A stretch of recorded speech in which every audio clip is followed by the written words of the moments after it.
Hey guys, you're welcome back again. In this video, we'll be talking about the CV versus resume. What makes the difference? The difference. So we have the intro. The first thing to ask is that what makes a CV? What is a CV and what is a resume? A CV in the first place is what we call curriculum vitae. It's a Latin word that means a life summary. The British system actually gives this tech concepts a preference over its counterparts, which is the resume, when applying for job. The resume, something really particular to the North American people, the Canadians and the like. They prefer using resume in place of CV. Simple definition: these two contents are usually intended for either job application or scholarship offers. So, the aim of every CV is to secure you a yes in your application. So now, let's hear what Deborah Whitman really has to say about this. Deborah is a certified resume writer and career coach. As she said, this is a storytelling exercise about what makes you so compelling. You get that? What makes you so compelling? And she adds, look at this as a marketing tool for yourself. Take a step outside of yourself and ask how you want the world to really perceive you. As simple as that. Now, what makes a resume? A resume is an advertisement for you when applying for a job. And having a well-crafted content makes you stand out.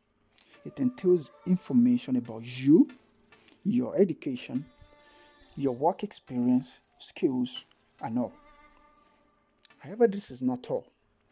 The main aim of crafting a powerful and punching resume is to win a job. Nothing more, nothing else. So, that is a concern of any CV writing. However, the CV content is called personal summary. Now, we move to the next phase. Did you know that the goldfish has the highest level of attention amongst all creatures? It spends no fewer than 8.5 seconds focus on something in the first sight. This is relatively longer than how long an average man, can spend looking at something.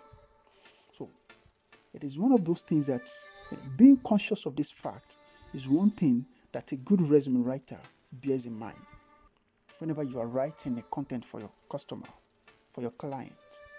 So in that wise, an average recruiter spends just 7.4 seconds on your summary, meaning you have to put your best foot forward. This is simply because they have more than enough applicants waiting on the queue. So you don't need to distract their attention with irrelevancies. This is why it is advisable to be acquainted with what counts and what doesn't. So last but not the least, we will look at what to include and exclude from your summary and how to monetize curriculum writing. The CV versus resume, the difference. What makes the difference between a CV and a resume?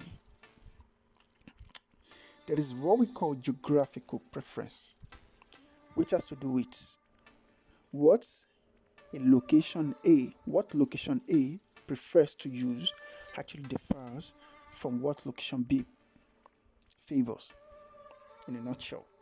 So, geographical preference in this regard simply means to the Europeans, CV is the only term recognized for both academic and job applications, like I said the other time. However, the Americans prefer the term resume for academic use, but CV for job application. Reigns prominently in the Europe, the resume is given more recognition. In America. So, content-wise, one of those things that really mark the boundaries of differences between CV and resume is this.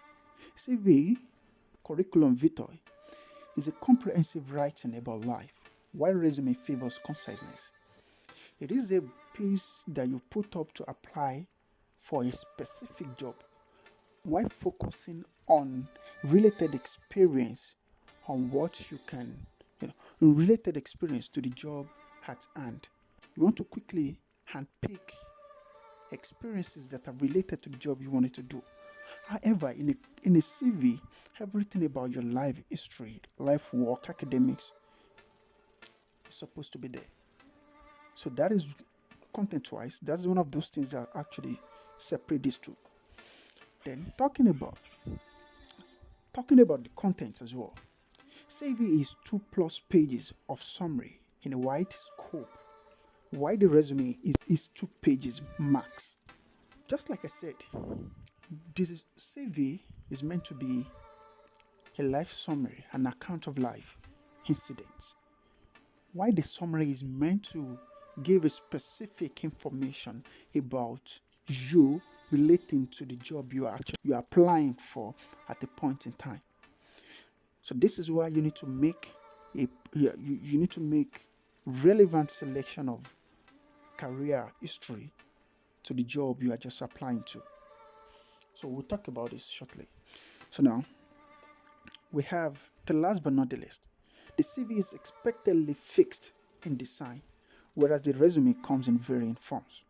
So you must have seen the CV coming in different forms.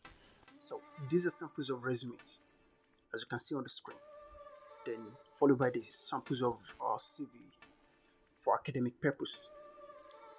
So to sum up, this is going to be the end of this class, which is to tell us the difference lying between a resume and a CV. Meet you in the next slide.